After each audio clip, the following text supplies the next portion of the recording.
आरोहण भक्ति। मंगल मूरति सतगुरु मिलबै सर्वाधार।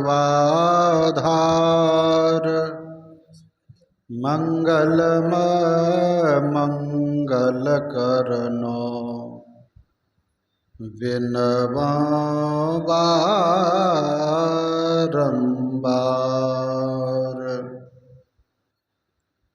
समवेत समादरणीय सत्संग प्रेमी सदात्माओं तथा धर्मशीला भक्तिमती माताओं एवं बहनों,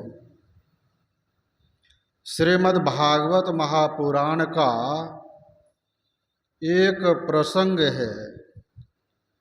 प्राचीन काल में इस भारतवर्ष में एक बहुत बड़े महान प्रतापी धर्मात्मा राजा हो गए, उत्तानपाद के नाम से। उनकी रानी का नाम था सुनीति, जो सब तरह से सुंदर नीति संपन्ना थी। वह मदालसा, गार्गी, अरुंधति की तरह उच्च कोटि की विदुषी नारी थी। चौथी अवस्था आ गई, तब तक कोई संतान का जन्म उन्हें नहीं हुआ था। एक दिन वह अपने आर्ष धर्म ग्रंथों में पढ़ती है कि अपुत्रस्य गतिर्नास्ति, अर्थात जो निःसंतान है उसकी सद्गति नहीं होती है। प्रवृत्त मार्गियों का ऐसा सिद्धांत है। सर्वश्रेष्ठ निवृत्त परायण निवृत्त मार्गी सनक सनातन सनंदन सनत कुमार देवर्षि नारद ज्ञान विज्ञान और त्याग के सगुण साकार मूर्ति सद्गुरु सुखदेव मुनि ऐसे पुरोधा पुरुषों का विचार तो कुछ और ही है। काहू न कऊ सुख दुख कर दाता, निजकृत कर्म भोग सुनु भ्राता। संत पलटू साहब के वचन में है, अपनी अपनी करनी अपने अपने साथ करे जो आगे आवे। बाप के करनी बाप पोत के पोता पावे। जोरु अपनो पाय खसम को अपना फलता। अपनी करनी सेती जीव सब पार उतरता। नेकी बदी है संग और न संगी कोई। देखे देखो बूझी विचारी संग ये जई है दोई। पलटू करनी और की नहीं और के साथ। अपनी अपनी करनी अपने अपने साथ। अवश्यमेव भुक्तव्यं स्वयं कर्म शुभाशुभम। नीति शास्त्र। कर भला होगा भला, करके भलाई देख ले। कर बुरा होगा बुरा, करके बुराई देख ले। महर्षि संत सेवी परमहंस जी महाराज के वचन में, विषय बोयो संसार अमृत कस पावे रे। पूर्व जन्म तेरो कीन दोष कित लावे रे। संत कबीर साहब की वाणी। उधो कर्मन की गति न्यारी, सब नदियां जल भर भर बहिया। सागर किस विधि खारी, उज्ज्वल पंख दियो बगुला को। कोयल कित गुणकारी, सुंदर नयन मृगा को दिन है। बन बन फिरत उघारी, मूरख मूरख राजे किन्हों, पंडित फिरत भिखारी। सूर श्याम मिलिवे की आशा, छिन छिन बेतत भारी। संत सूरदास जी महाराज की वाणी। कर्म गति टारे नाही टरे, सतवादी हरिश्चंद्र राजा से राजा।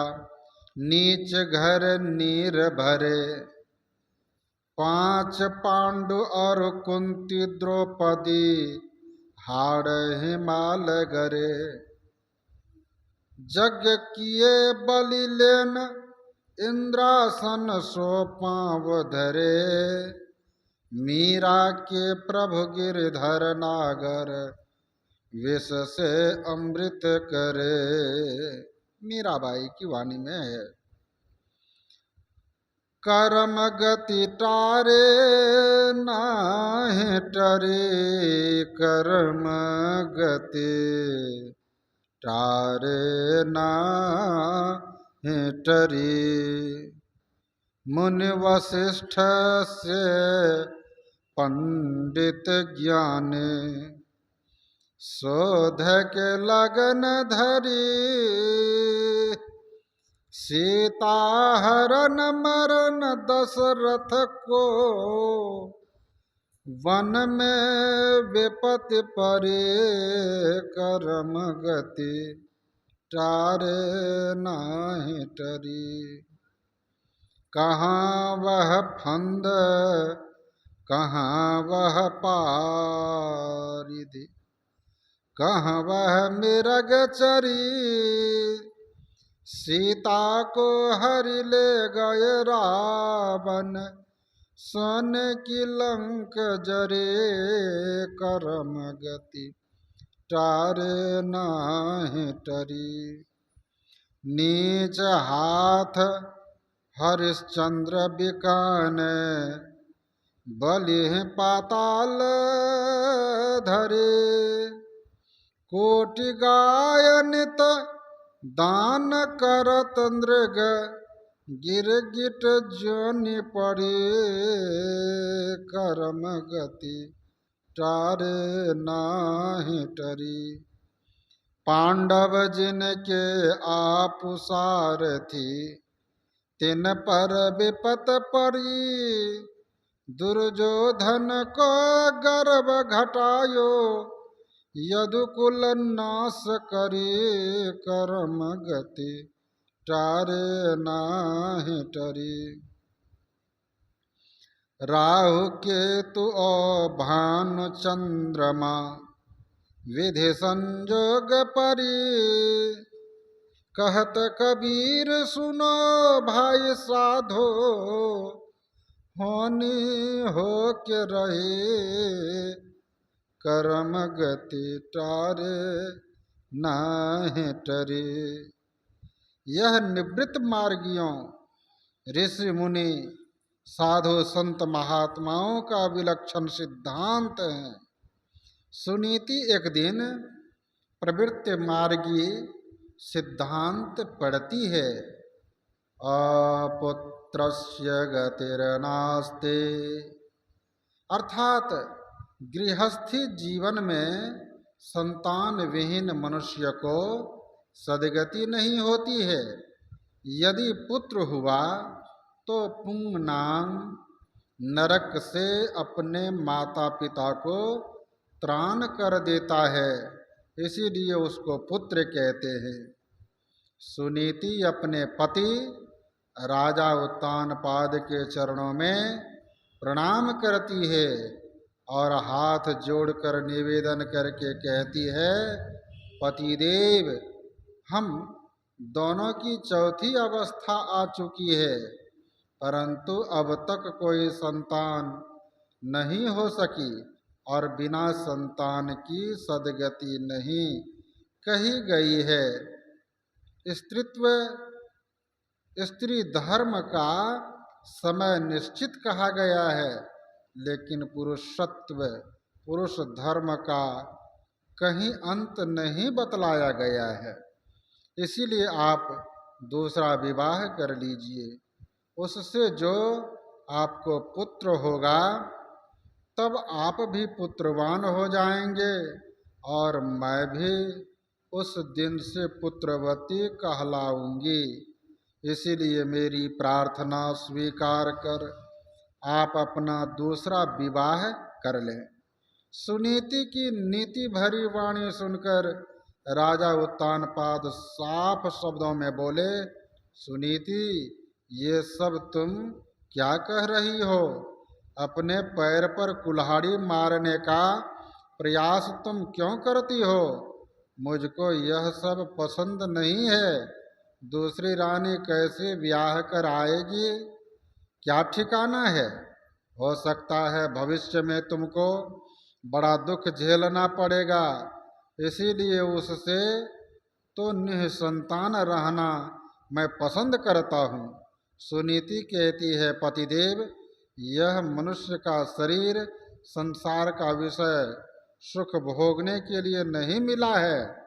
पंच विषय भोगने में मनुष्य शरीर की सार्थकता नहीं बतलाई गई है। हमारे सभी महापुरुषों ने तो कहा है, पंच विषय भोगी जीवन बिताना भारी गुनाह है। भगवान श्री राम ने कहा, यही तन कर फल विषय न भाई, स्वर्ग स्वल्प अंत दुखदायी। यह मनुष्य शरीर धारण करने का फल बढ़िया भोजन करना, कीमती कपड़ा पहनना, बढ़िया कीमती इमारत में रहना, जो आज के मनुष्य का एकमात्र लक्ष्य बन गया है, सो नहीं है। यदि धर्माचरण नहीं हुआ, जीवन परमार्थ में नहीं लगा, तो सारे अर्थ अनर्थ के कारण हो जाते हैं। इसीलिए आप मेरी प्रार्थना स्वीकार कर अपने धर्म ग्रंथों का अनादर नहीं करें और दूसरा विवाह कर लें। भले भविष्य में मुझको दुख झेलना पड़ेगा तो कोई बात नहीं, झोपड़ी में रहना पड़ेगा तो मैं रह जाऊंगी, लेकिन गृहस्थ जीवन में हैं तो गृहस्थ धर्मों का पालन करना चाहिए। राजा उत्तानपाद विवश हो जाते हैं। सुनीति आखिर दूसरा विवाह करा ही देती है। दूसरी रानी का नाम था सुरुचि। वह विवाह करके ज्यों ही राजमहल में आती है, एक दिन राजा उत्तानपाद को बुलाकर उसने कहा, पतिदेव, यह राजमहल आज से मेरा हो गया। इस राजकोष खजाना पर मेरा अधिकार जानिए। यदि आप मेरी बात मानते हैं, मेरी शर्त स्वीकार कर सुनीति को इस राजमहल से बाहर निकालकर अलग में एक झोपड़ी बना दें। मेरी सौत वहीं जाकर रहेगी। मैं अकेली इस राजमहल का सुख भोगूंगी। इससे आपको भी सुख मिलेगा, अन्यथा ऐसा नहीं करने पर आपको भी बुरा दिन देखना पड़ेगा। इन बातों को सुनते ही राजा उत्तानपाद के रोंगटे खड़े हो गए, रोमांच हो आया, आंखें बहर आईं, हृदय विदीर्ण होकर सहस्त्र टुकड़े टुकड़े हो गए। आखिर अपने मुख से कुछ कहते नहीं बन रहा था। अतएव मानो राजा उत्तानपाद बड़े गंभीर हो जाते हैं। बड़ी रानी सुनीति को जब यह सब बात मालूम होती है, तब वह दौड़ कर आती है और राजा उत्तानपाद के चरणों में पड़कर अति विनम्र होकर विनती करती हुई कहती है, पतिदेव, आज आप बड़े गंभीर और उदास मालूम पड़ते हैं। क्या बात है?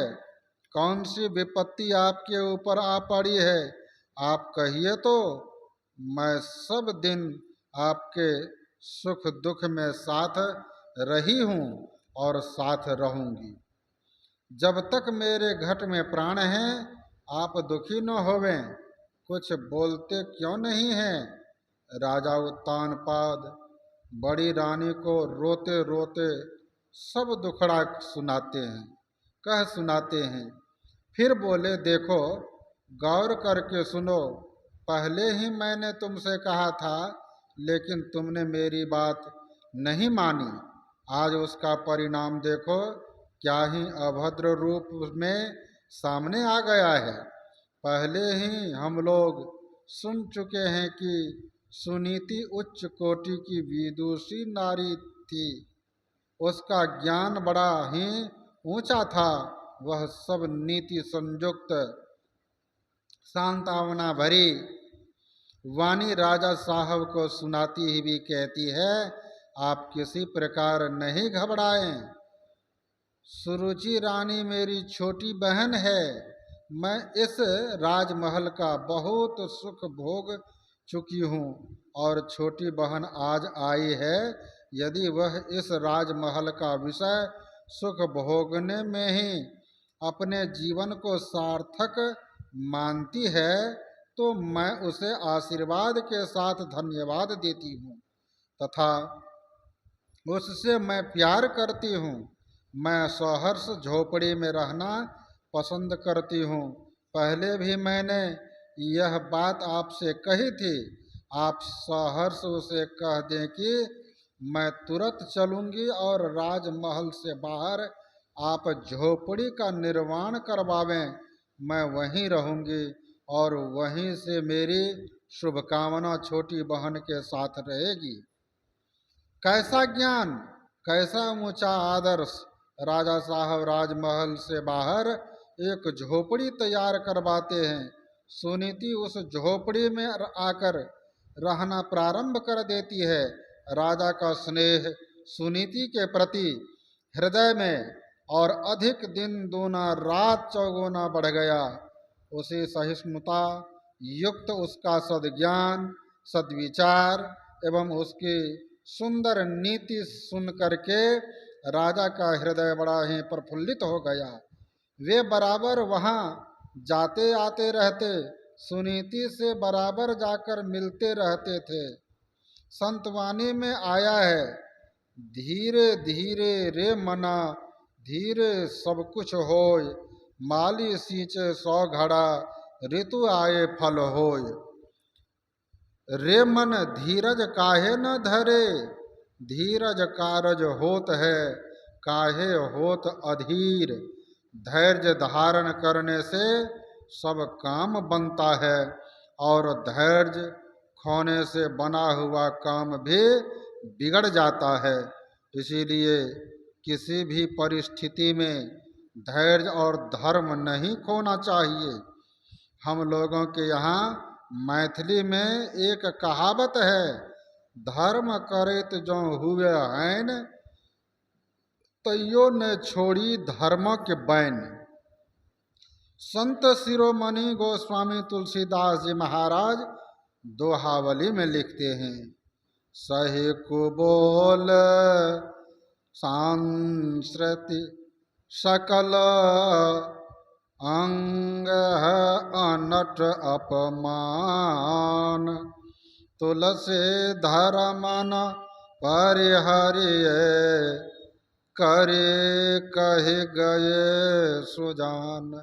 अर्थात धर्म करते करते हानि भी हो जाए फिर भी धर्म को नहीं छोड़ना चाहिए, क्योंकि पाप अधर्म में यदि धन चला गया तो सारे लोग उसे थूकते हैं, उसकी निंदा समाज में होती है। धर्म करते करते कोई निर्धन हो जाते हैं तो वह कीर्तिमान कहलाता है। धन संपत्ति का आना जाना स्वाभाविक है। सूरदास जी महाराज की भी वाणी में आया है, ताते से यदुराई, संपत्ति विपत्ति विपत्ति संपत्ति, देह धरे को यह सुभाई, तरुवर फूलै फलै परिहरै, अपने काल ही पाई। सरवर नीर भर पुनि उमर, सुखे खेह उड़ाई। द्वितीय चंद्र बाढ़त है बाढ़े, घटत घटत घट जाई। सूरदास संपदा आपदा, जिनको पति आई। आप लाखों प्रयास करें कि हे भगवान, रात बड़ी दुखदायिनी है, इसीलिए हमेशा दोपहर ही रहे, यह बात संभव नहीं है। जैसे दिन के बाद रात और रात के बाद दिन स्वाभाविक आता ही रहता है, इसी तरह जीवन में सुख दुख का आना जाना स्वाभाविक है। जैसे रात व्यतीत होती है तो दिन होता है, उसी तरह दुख व्यतीत होता है तो सुख आ जाता है, और दिन व्यतीत होता है तो रात आ जाती है। उसी तरह सुख व्यतीत होता है तो दुख का आना स्वाभाविक है। अतः सुख पाकर फूले नहीं समाना चाहिए, और दुख पाकर मन में उद्विग्न नहीं होना चाहिए। भगवान श्री कृष्ण चंद्र जी महाराज श्रीमद् भगवद गीता के दूसरे अध्याय श्लोक संख्या 56 में अर्जुन से कहते हैं, सुखेस्म द्विग्न मनाः दुख सुखेषु विगत स्पृहा, वीतराग भय क्रोध स्थित धीर निरुच्यते। अर्थात दुखों की प्राप्ति होने पर जिसके मन में उद्वेग नहीं होता, सुखों की प्राप्ति में सर्वथा निःस्पृह है, तथा जिसके राग भय और क्रोध नष्ट हो गए हैं, ऐसे मुनि स्थिर बुद्धि कहा जाता है। इस ज्ञान में रहना चाहिए। इसके लिए संतवाणी में आया है, दिन को हरि सुमिरन करो, रैन जाग कर ध्यान, भूख राखी भोजन करो, तज सोबन को बान, चारि पहर नहीं जग सके, आधी रात सो जाग, ध्यान करो जप ही करो, भजन करन को लाग, जो नहीं श्रद्धा दोपहर पिछले पहरे चेत, उठ बैठो रटना रटो, प्रभु सो लावहु हित, जागे ना पिछले पहर, करे न गुरु मत जाप, मोह फाड़े सोबत रहे, ताको लागे पाप। इसलिए ध्यान भजन साधना करते हुए पवित्र ज्ञान में रहे तो रही मन चुप होए बैठिए, देखे दिनन का फेर, जबनी के दिन आए हैं, बन तन लगी है देर, राम झरोखा बैठ के सबका मुजरा लेत, जिनकी जैसी चाकरी तिनको तैसा देत, देनहार कोई और है, देत रहत दिन रैन, लोग भरम हम पर करे, ताते नीचे नैन, मुर्दा को भी देत है, लकड़ी कफन आग, जिंदा नर चिंता करे, ताका बड़ा अभाग। किसी भक्त कवि ने बड़ा ही अच्छा लिखा है, मेरे मालिक के दरबार में सब जीवों का खाता है मेरे मालिक के दरबार में, सब लोगों का खाता। जो जैसा करनी करता वैसा ही फल पाता। मेरे मालिक के दरबार में सब लोगों का खाता। क्या साधु क्या संत गृहस्थ, क्या राजा क्या रानी, प्रभु के पुस्तक में लिखी है सबकी कर्म कहानी। अंतर्यामी अंदर बैठा सबका हिसाब लगाता। मेरे मालिक के दरबार में सब लोगों का खाता। बड़े बड़े हैं कानून प्रभु की बड़ी बड़ी मर्यादा, किसी को कौड़े कम नहीं मिलता, मिले न पाई ज्यादा। इसलिए तो वे हैं जगत पति कहलाता। मेरे मालिक के दरबार में सब लोगों का खाता। चले न उसके आगे रिश्वत, चले नहीं चालाकी, उसकी लेन देन के बंदे रीति बड़ी है बाकी। समझदार ले चुप ही रहता, मूर्ख शोर मचाता। मेरे मालिक के दरबार में सब लोगों का खाता। उजली करनी कर ले बंदे, कर्म न करियो काला। लाखों आँखों से देख रहा है तुमको देखन वाला। उसकी तेज नजर से प्यारे कोई नहीं बच पाता। मेरे मालिक के दरबार में सब लोगों का खाता। परमात्मा के घर में देर है अंधेर नहीं है, ऐसा दृढ़ विश्वास धारण करना चाहिए। प्रभु के दरबार में दूध का दूध और पानी का पानी न्याय होता है। पहला पुत्र का जन्म उस झोपड़ी में रहने वाली सुनीति के गर्भ से ही हुआ। उसका नामकरण किया गया कुमार ध्रुव। पीछे से छोटी रानी सुरुचि के गर्भ से भी पुत्र का जन्म हुआ, उसका नाम रखा गया राजा उत्तानपाद के पुत्र उत्तम। हरेक अंश में अपने अंशी से मिलने का गुण स्वाभाविक होता है। कोरे जड़ पदार्थ में भी यह स्वाभाविक गुण देखा जाता है। उदाहरण स्वरूप कहीं पर आग जलाते हैं, उसका धुआं सीधे आकाश की ओर चलता है। क्या कारण है?